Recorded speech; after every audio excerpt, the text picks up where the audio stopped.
I was born in St. Petersburg in Russia, as you know, and I grew up during a very difficult time. Criminals took over the country. It was like you can be raped or killed as a girl walking down. So for me, to leave the country and my mom's home was my only chance in the world to do something with my life. It means you have no place to come back to. You definitely lose your friends. You definitely lose identity. No matter how you feel lost and sad and lonely, if there's nowhere to come back to, you have to pick yourself up and keep moving forward. And I think actually that's the reason why I managed somehow to land on my feet, just because I had no other choice.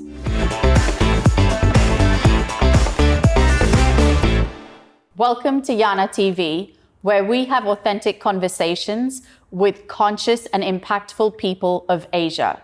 I'm Dr. Damini Chawla, your host for today, and I have the absolute joy of interviewing Yana Fry, the host of this show. So this is a really special week, Yana, because we've got your birthday this week, as well as International Women's Day, which, as I was mentioning to you earlier, I don't really believe in International Women's Day because, as far as I'm concerned, every day is Women's Day. However, I feel like it's a great time for us to sort of pause and reflect. And I have a really big question for you, so I hope you're ready. My question is, at this stage of your life, if you were to sum up this stage of life in one sentence, what would that sentence be? Slow down and breathe and sleep more. Yeah. Let's touch on that just a little bit. You know, we've talked previously, you and I, about what it is to juggle everything, to juggle a business and a family and a young child. How are you doing with balancing it all? I feel every day is a very fine act of trying to balance things. And as I said before, I don't think we can have it all at one time. So I think we can do it over a period of time, different stages of our life. However, I am trying to have together motherhood and career, and I'm not willing to let go of both. Yep. So I'm sacrificing my sleep. So that's why I sleep more.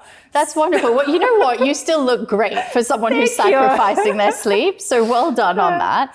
So for you specifically, you know, you've uprooted your life and moved 3 times. You had Zurich, New York, and Singapore.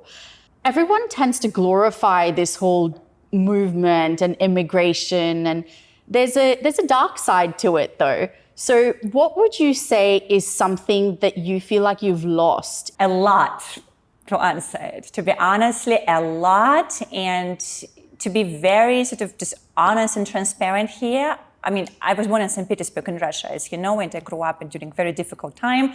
But when I grew up, it was like literally dangerous. I grew up in the 90s, criminals took over the country. It was like you can be raped or killed as a girl walking down, you know, from school. It was like that dangerous. And I'm coming from just difficult background. So for me to leave the country and my mom's home was my only chance in the world to do something with my life. You could say maybe like in America, I grew up like in a ghetto, you know, so when you grow up in a place like this, you just want to out. Yeah. You're not thinking about anything else. It means you have no place to come back to. And it's a little bit like when they say when you burn the bridges, no matter how you feel, no matter how you feel lost and sad and lonely, if there's nowhere to come back to, you have to pick yourself up and keep moving forward. And I think actually that's the reason why I managed somehow to land on my feet, just because I had no other choice. So I know for fact that people who have other choice, they often struggle with immigration much more because they have all those memories of how their wonderful life has been in their country before, and then they miss that. And you know, but if you don't have it, then you just focus on the forward. And so to kind of answer your question, a lot of things I think you miss when you actually move like that. I mean, you definitely lose your friends. Yeah. We know that friendship needs time, it needs attention, you have to invest your time and attention, and you definitely, if you're lucky, maybe you will keep 1 or 2 childhood friends, if you're lucky, because you never see them and your life kind of goes apart. And I personally, one of those people who believe, I actually value a lot childhood friendship, because that's when we were nobody, no one cared about us. It was very innocent, right? So that's difficult to keep. You definitely lose identity. And I think I went through numerous cycles of who am I, what am I, where am I, what am I supposed to do? And it's like a cyclical event. So kind of in my experience, you leave, let's say, your country of origin, you move somewhere, maybe like 5-7 years, you feel a bit like a tourist, you're trying to settle. And then on average, about the mark of maybe 10 years, and I also heard it from other people, you start coming to this massive identity crisis because you kind of no longer belong to the culture where you grew up, but you still not belonging yet to the culture where you're living. And like, I know, we had all kind of people here on the show, including diplomats. And like, I heard from several of them, which is very interesting, when they have those international postings, there is a rule that there is a certain number of years they can stay, like usually it's 4 maximum, and then they can stay outside of their country, and then they have to go back to their country for a few years to reroute, literally. So they don't forget culture, language, the way how things are done. Otherwise, you kind of become too local. And and that's happening with you when you move, but you don't really become local. That's the thing. So, okay, so on that note then, right, what would you say, like, who is Yana today and what do you identify as? What is home for you today? It's the kind of quest for home and search for home also has been going on for many years for me. Until first I found it within myself, and it's like a personal deep journey and a lot of inner work that actually helped me to arrive there. And then for me, by choice, my home is my family. So, and because my husband also immigrant, and we feel it. Like, I definitely, when you go in this kind of lifestyle, if you decide to get married, then you have a stronger bond with your partner, I believe, because there's no one else to rely to. So your nuclear family becomes your everything. And you channel your energy there, right? So to me, my family is my home. I mean, I'm very lucky. I consider myself very lucky because I'm Singapore citizen, because country embraced me, and I'm very happy and lucky to have the Singapore passport also. So to me, in terms of nationality, I am Singaporean, and that's why I also agreed to do it here because it's very diverse. So I actually don't feel like an outsider in this country. So have you at any point felt so much like an outsider? Again, just kind of going back a little bit to my deep dark side, right? You've got to focus on all the things that you've lost and all the sacrifices and all the struggles to really be able to celebrate the joy of where we are today, right? The fact that we're sitting here having this conversation, there is such a rich journey behind all of that, right? So was there any point where you felt like an outsider, or you felt so unseen, or you felt like, gosh, I don't know if I can do this anymore, I just want to go back to my mom? Or many times. It's like in those memes and jokes, when you're 30 and it's like, I need an adult, I want to call an adult. Wait a minute, I am an adult, right? So, many times. In my particular story, it was largely when I was living in Switzerland, when I was living in the US. I did felt isolated and lonely, and you kind of feel that it's really hard to kind of break it in with the local people. You're always an outsider. You're always an intruder. You're always somehow doesn't fully belong because you either don't speak the language perfectly with the perfect accent, or you didn't grow up, or you didn't went to the right school. There's always something which is coming up. In Asia, much less so. That's why I love Asia. I actually find Asia to be very welcoming to foreigners. Yeah, it is, absolutely. And I mean, knowing everything that you know today, right? If you had coffee with your younger self today, what is one hard truth that you would want to share with her? What I remember is a moment when I was, I think, 21, and I just arrived in Zurich. And I was standing on the bus stop because I had to go to my language school, actually. And there was no one else there. It was like a remote area a little bit. So it was cold, it was winter, it was snowing. I'm standing on this bus stop. There is not a single person. The bus comes, the doors are closed, and I stand in front of the closed doors. And the driver looks at me, I look at the driver, and he drives away. And I'm standing there wondering, he didn't like me. So I wait for the next bus. The next bus comes in, exactly the same story. Then the third bus comes in. And then the woman, the local woman, like the grandma, walks, and she tries to tell me, like in her broken English, because my German was non-existent at the time. She was like, darling, you have to press the button. Press the button to open the doors so that the driver lets you in. Otherwise, I don't know if you want to get on this bus or the next bus. And so to that girl who was nearly breaking down in tears in cold and winter, I just want to say that the life is kind and people are kind, and you will always be supported, loved and guided, and you just have to believe in that. That's so beautiful. So, you know what? I'm going to take that really beautiful message as a segue and kind of go a little bit into the fact that you have a young daughter. You know, she's 9 months old now. Yeah, it's good math. Yeah. And she's going to have her own immigrant story, right? With two parents who are immigrants. What is that legacy that you pass on to her? I believe for her, she's the generation of what they call like a third culture kids, right? Those kids that kind of grow up all over the world and they have very international friends and usually speak several languages. And what I also learned in my journey, after you go through all of those identity crises, eventually you arrive in that place where you just feel it in your body. When you belong nowhere, you belong everywhere. And if you kind of uproot and you don't have like a particular, very specific country kind of wise place of home, you can make your home anywhere around the world, which gives a lot of freedom. So you can move freely and you can create freely. So that's, I find that for her is really important to have. And at the same time, I still believe that roots are really important, and that's what we're working on at home.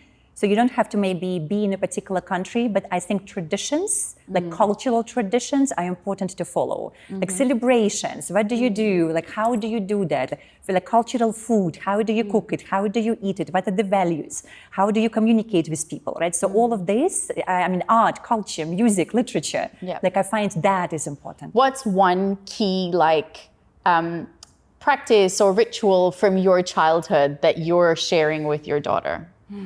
I think it's what I learned from my mom, who would just live every day with a big smile and joy, even though we had nothing at that time. But I just remember her being always joyful and happy. And she taught me that regardless where you are in life, you know, up and down, left, right, you can be happy. So it's not linked to anything around you. It is purely your feeling. And I find this is the most important because like even in Singapore, one of the richest countries in the world, we have so many statistically depressed people here. And mental health is a huge issue, right? So we know that it has nothing to do with money. The happiness, so happiness is from within. And so I find just daily, simple things that put a smile on your face, that's a great practice. What is one piece of advice that you would give to your daughter, your younger self, to any immigrant woman who's going through this change of moving from place to place? I would just say you have to let go of the past. You know, what is gone is gone. What is dead. What is, you know, finished has finished. So you can't really sentimentally holding on to that. You can't keep doing that because you freeze your energy in that. And it's hard. It is extremely hard. And I'm not saying you have to forget or forgive even if something terrible happened, right? Or I'm just saying just let it go so that your vision is forward and you can actually channel your energy into what you want to create. So you keep it in your heart with appreciation of what has been and you fully accept it's no longer there. And then you just move forward. What is an ideology or a way of being that you've had to leave behind? Well, I grew up, you know, in a dangerous, but at the same time, very innocent time, actually. So it was like just kind of at the cusp when communism and USSR collapsed. So it was still a big influence of that culture. And that culture, by design, was actually to keep masses into a very innocent state of mind. You know, all the movies, all the literature, it was highly curated by the government. So people were very innocent. And as a result, there were a lot of just innocence in the conversations. And that's what I have been missing a while. When you just get together with people and you have the most amazing creative conversations and games, like let's say if you would come for, I don't know, for dinner, it's not like, let's talk about the weather and the current stocks and are you gonna go to Ibiza or Maldives or Bali for your vacation? It was more like, let's invent a new world. And, you know, I mean, to say like 20 variations of your name, or let's play some kind of games. So communication is what I miss, because I just find, at least in my childhood, people were amazing communicators and they could just create an entire world out of nothing. I feel like, you know, with Yana TV, I feel like in a way you are recreating that, aren't you? Because you've created a whole world and a whole ecosystem in Yana TV, in these sort of authentic conversations that you host? Because I missed it so much. So I'm doing it, yes. Yeah, and you do it beautifully. What is one thing that your immigration journey has given you, like the biggest gift you would say it's given you? My husband. Aww. There's no way. I mean, look, growing up in Russia, in St. Petersburg, I have never seen Asian in my life there for the first 20 years of my life. So India was like the moon, different planet. My husband was born in India. So there was no way that I would have met him if I stayed there or someone like him. And I can't imagine my life like with any other husband. So to me, he is the biggest gift, and just everything we learned together, and how, because he's global, so how he also helped me to let go of what I said, all of those things I was missing, and actually embrace the global view and global mindset and make peace with that. That's so beautiful. Do you think his immigration journey or his immigrant journey has been different to yours as a man versus a woman? I think yes and no. It's maybe not, I don't think men or women in that sense is differently. I think culturally it could be different. Like, let's say if you immigrate from maybe Philippines, it would be different when you immigrate from Japan, or if you immigrate from US to China, for example, right? So I think it's more cultural, because for him, he was born in India. His parents moved to the United States when he was 6 years old. So he's the first generation of immigrants who had to, be there when there were no Indians, really. And that was hard for all kind of reasons, but then also this expectation from Indian parents. You have like 5 choices. You can be, doctor, engineer. We talked about it, of course, right? Lawyer. So there's not much freedom in your profession. So I didn't have those kind of things. Precious, but as a woman, then you carry again, like in my culture, right? I was a young Russian woman immigrating. So then you have all those cliche views about people. And I mean, I was always tall, slim. So I used to be a model in my teens. So I show up in the room, people look at me. It's different. And they go like, oh, she must be escort, like literally, right? On that note, I'm going to ask you one final question today, Yana. It is your birthday week. What is your birthday wish? Peace, ease, and just more spaciousness. I don't know how, but I feel that I have like a hurricane around me, and I am slowly, step by step, arriving into the eye of the hurricane, right? And we know that in the center of the hurricane, it's actually very still and silent. And that's sort of my space. Whatever is happening, I'm just there in my zen, and I'm making a conscious choice to stay here as long as I can. Well, I hope you achieve that. I will be your accountability partner if you need it. And a big happy birthday to you, and happy International Women's Day for the rest of the year. For every woman and every day of the day for the rest of the year. Exactly. Yes. Thank you for having me, Yana, and thank you for having this beautiful, deep, dark, and wonderful conversation with me.